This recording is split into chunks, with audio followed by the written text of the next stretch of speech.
Salut à tous, alors aujourd'hui on se retrouve pour une toute nouvelle vidéo. Aujourd'hui je vous présente donc un tout nouveau tour de cartes. Un tour de cartes que j'aime beaucoup. Alors normalement ce tour devait se faire avec un spectateur, malheureusement je n'en ai pas aujourd'hui. Mais ce qui est sûr, c'est que le final risque de vous étonner. Je ne vous en dis pas plus. Si jamais ça vous plaît, n'oubliez pas, vous pouvez liker, commenter, partager ou vous abonner pour ne rater aucun futur tour de magie. Et sur ce, je vous souhaite une très bonne vidéo. Alors pour ce tour j'utilise évidemment un jeu de cartes. Ici j'utilise le jeu de cartes Tricheur de Maurice Louda, très beau jeu de cartes. Voilà, je vous montre, hein. Voilà, les dos sont très jolis. Et les faces, quant à elles, hein, sont évidemment ordinaires, hein. Vous pouvez remarquer que le jeu de cartes est mélangé et que les cartes sont toutes différentes. C'est très important. Ce que je vais faire maintenant, c'est que je vais séparer le jeu en deux, à peu près au milieu, si je peux. Voilà, par exemple ici. Voilà, donc on a deux parties de coupées, voilà, à peu près égales. Je vais demander au spectateur de choisir une des deux parties, celle qu'il désire. Imaginons qu'il choisisse celle-ci, voilà.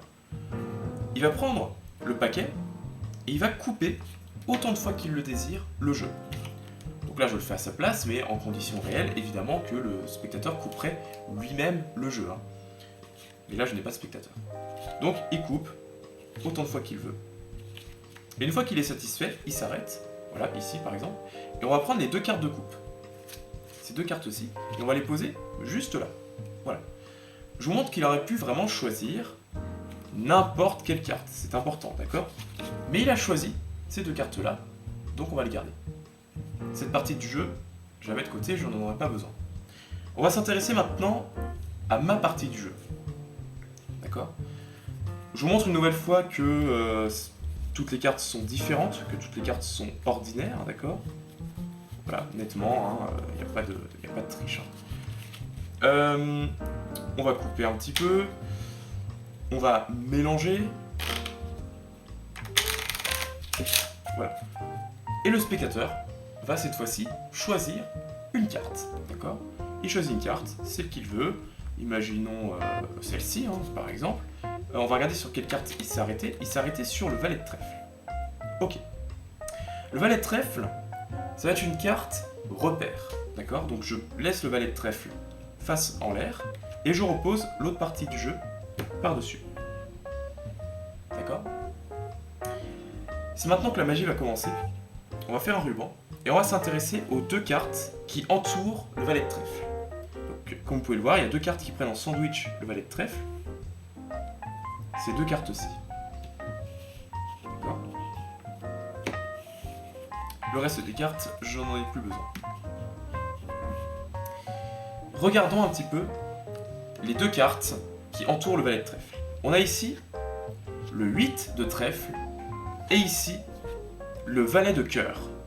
8 de trèfle et valet de cœur. D'accord? Donc je le mets ici devant moi. Souvenez-vous, le spectateur a coupé sur deux cartes. Et ce qui est assez incroyable, c'est que si on regarde bien, normalement, il s'est arrêté sur le 8 de pique, la carte jumelle du 8 de trèfle, donc les deux 8 noirs, et sur, vous l'aurez deviné, le valet de carreau, la carte jumelle du valet de cœur. Et évidemment, vous pouvez vérifier, mais toutes les cartes sont bel et bien différentes. Il n'y a pas plusieurs 8 de pique ou plusieurs valets de carreau. Il n'y a vraiment qu'une carte de chaque sorte.